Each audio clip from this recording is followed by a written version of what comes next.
ने बताया कि हमारी काल के साथ वार्ता हुई थी, इसने मुझे चापलूसी करके वचनबद्ध कर लिया था कि 3 युगों में जीव, जब परमात्मा ने कहा था कि मैं नीचे के लोकों में जाके तेरी वास्तविकता बताऊंगा सभी प्राणियों को कि तू भगवान नहीं है, तू काल है, इनको खाता है, इसलिए तो इनको जन्मता और मारता है, पैदा करवाता और मारता है, असली भगवान कोई और है, वहां जाने का तरीका मैं बताऊंगा, ऐसा गुप्त मंत्र मैं लेकर आया हूं।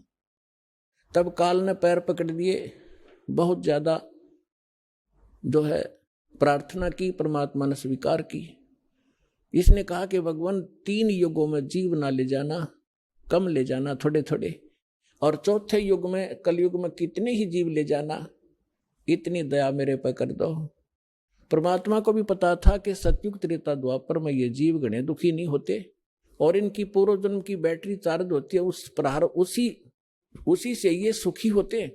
और ये सोच रहे होते हैं हम राम और कृष्ण की भक्ति कर रहे हैं, शायद इसी से सुखी हैं, तो इसलिए ये मेरे ज्ञान को स्वीकार नहीं कर पाएंगे। मालिक को मालूम था, तो इसलिए मालिक ने कहा था परमात्मा ने कि भाई ठीक है, चौथा युग जब कलयुग आई तब हम अपना अंश पठाई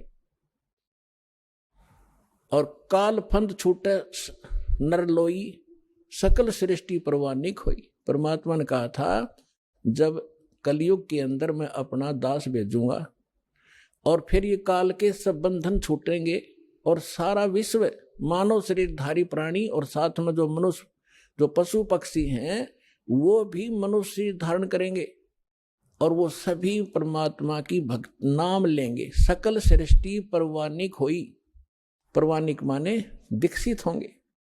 और कहते हैं कलयुग बीते 5500 पाचा, तब ये वचन मेरा होगा सच्चा। और कलयुग बीत जावे जब एता, सकल यानी सभी प्राणी परम पुरुष पद चेता। 600 वर्ष पहले मालिक की वाणी में लिखा हुआ है, कबीर वाणी में, सच्चिदानंद घन ब्रह्म की वाणी में, यानी सूक्ष्म वेद में, उस तत्व ज्ञान में लिखा है, परमात्मा ने बोला था, धर्मदास जी लिखा था, उसमें कहा है कि जब चौथा युग जब कलयुग आई तब हम अपना अंश पठाई और काल फंद छूटे नरलोई, नर नारी सभी का काल का फंद छूटेगा। तो इसने जकड़ रखा है, मूर्ख बना रखा है, बस इतना ही सीमित कर दिया, ये तेरा बेटा है या तेरी बेटी है, ये तेरी कार या तेरी कोठी है, 1 मिनट में मृत्यु हो जा, छोड़ बेटा, अब ये सब मेरी है, तू गधा बन। तो यह भूल या हमारे साथ इसने धोखा कर रखा था। इस ज्ञान से अब हमें खूब समझ में आएगा और हमारे बच्चे भी सुरक्षित रहेंगे, हम भक्ति करेंगे।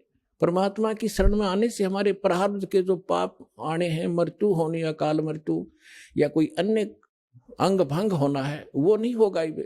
अगर आप नियमित रहोगे, सच्चा विश्वास के साथ ही सत भक्ति करोगे, तो वो दुख टलेंगे।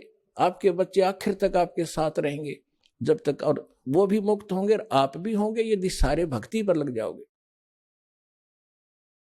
तो परमात्मा ने कहा था कि सकल सृष्टि परवानिक होई, काल फंद छूटे नरलोई। काल का जो बंधन है, कर्मों से बांध रखा इसने, और ये सब छूटेगा और सारी सृष्टि उपदेशी होगी। कलयुग बीते 5500 पाचा। धर्मदास जी से कहा था कि कलयुग बीते 5500 पाचा, तब ये वचन मेरा होगा सच्चा। आज से 600 वर्ष पहले मालिक ने ये कहा था कि पूरा विश्व मेरी भक्ति करा करेगा कबीर की, और सभी उस सतलोक के परम परमेश्वर के उस परम पद के जानकार होंगे, सबको ज्ञान हो जाएगा उस परम पुरुष के उस पद का, जो गीता अध्याय नंबर 18 के श्लोक नंबर 62 में कहा कि अर्जुन तू सर्वभाव से उस परमेश्वर की शरण में जा, उसकी कृपा से ही तू परम शांति को और सनातन यानी शाश्वत स्थान को प्राप्त होगा। गीता अध्याय नंबर 15 के श्लोक नंबर 4 में कहा कि तत्वदर्शी संत की प्राप्ति के उपरांत यानी तत्व ज्ञान से परिचित होने के उपरांत परमेश्वर के उस परम पद की खोज करनी चाहिए, जहां जाने के बाद साधक फिर लौटकर कभी संसार में नहीं आते। और जिस परमेश्वर ने सब ब्रह्मांडों की रचना की है, अपने विषय में गीता ज्ञानदाता कहता दूसरे अध्याय के 12वें श्लोक में, चौथे अध्याय के 5 और 9 श्लोक में, 10वें अध्याय के दूसरे श्लोक में कि अर्जुन तेरे और मेरे बहुत जन्म हो चुके हैं, आगे भी होंगे और पहले भी हम जन्मते रहे हैं, इसलिए वो कहता अर्जुन तो सर्वभाव से उस परमेश्वर की शरण में जा जिसकी कृपा से तू परम शांति को, सनातन परम धाम को प्राप्त होगा।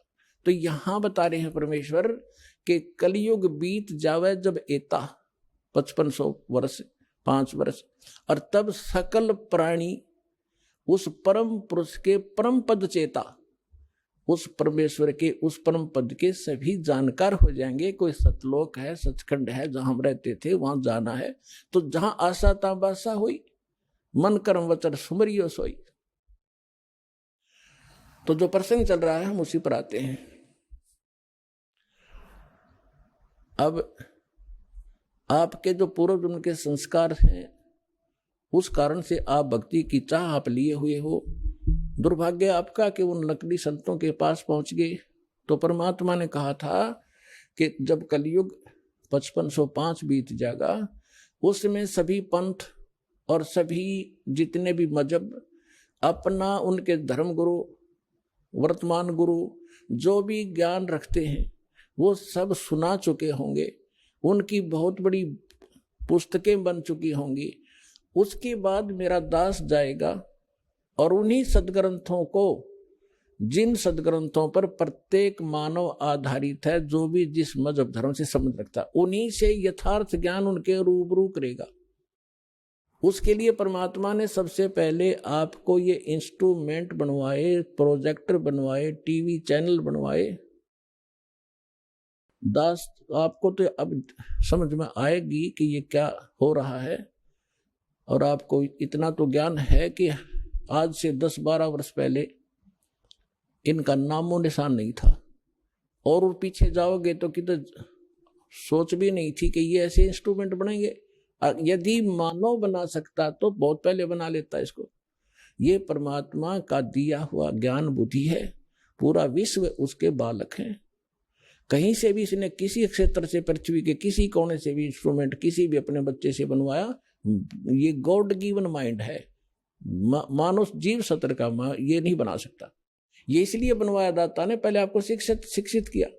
अब इस दास का जन्म 1951 में हुआ, तब तक शिक्षा का कोई नामो निशान नहीं था। इक्का दुक्का की तो पढ़ा करता कोई, और उसके बाद एकदम बाढ़ सी आ गई। इतने आकर्षित हुए, कारण कुछ भी बिना, चाहे रोजी रोटी के लिए सबने डिवोट कर दिए अपने बालक। 20-20 वर्ष तक बेटा बेटी पढ़ो पढ़ो, और मालिक ने दया करनी थी कि इसका सदुपयोग करेंगे। फिर ये इंस्ट्रूमेंट आपके सामने है, सदग्रंथ आपके रूबरू कर रहा है दास, और उनका निष्कर्ष निकाल के परमात्मा के ज्ञान से तोल रहा है। तो इस मानुष जीवन का मूल उद्देश्य यही है कि आप भक्ति करके यहाँ से पीछा छुटवाओ, और जिस परिवार को आप सुखी और धनी देखना चाहते हो वो भी भगवान से ही हुआ करता है। भगवान आपको दोनों काम करेगा, यहाँ भी सुख देगा और मोक्ष भी मिलेगा। अब ऐसा कौन अनजान होगा जो इस अवसर ने चुकेगा? अब सभी इस बात को स्वीकार करेंगे।